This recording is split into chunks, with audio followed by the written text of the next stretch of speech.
Kalonzo Musyoka, kinara wetu, waheshimiwa wote na Bishop ambaye ni mwenyekiti leo ama Bishop muhusika leo. Mungu ni mwema na kila wakati. Mbona leo hamna furaha? Si tuliambiwa tukue na furaha kwa sababu Mungu ametujalia. Si ni kweli? Furaha ya pili, leo tunasherehekea consecration ya our new bishop ambaye leo amekuwa ordained. Hiyo ni sababu kubwa ya kuwa na furaha. Lakini nashangaa sioni mkiwa na furaha. Wapi pigeni makofi.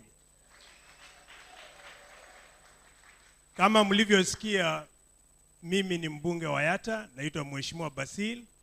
Hapa pia nimeona watu wangu kutoka Yatta, na kiongozi ama kinara wetu alisema pia nimetoa mke inji jirani ambao ni Tanzania.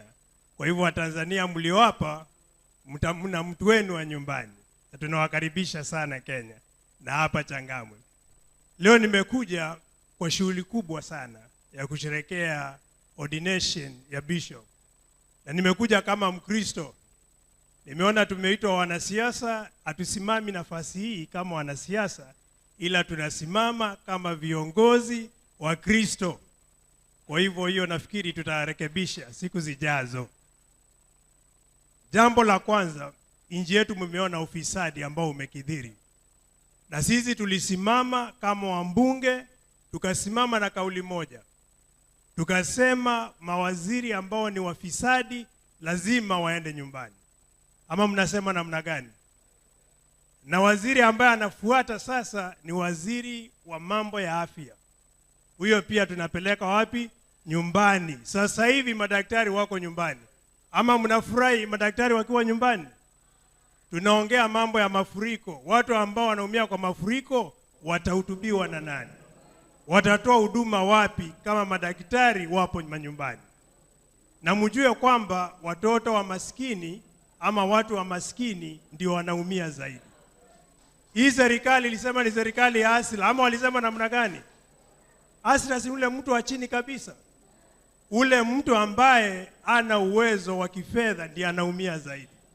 Watu ambao wako na pesa mamwenyenye wanaenda hospitali ambazo ni za kibinafsi.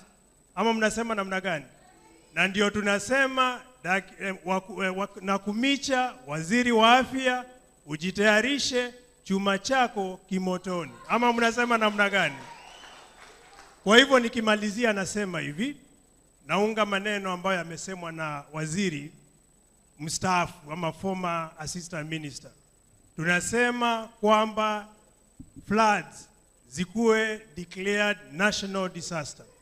We cannot continue watching when our people are suffering and losing lives every single day. Na kwa watu wa kanisa, naomba kwa unyenyekevu, mtushike mkono kwa kupiga mambo ya ufisadi. Na watu wa kawaida lazima tuanze na sisi.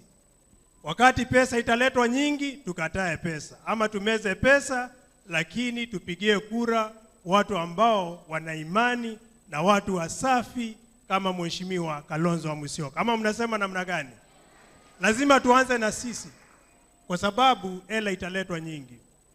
Na kama tutakubali hela itutangulie, mjue itakuwa ngumu kuweza kuchagua viongozi ambao tunawataka, ambao Kenya inawahitaji. The people I refer as patriots.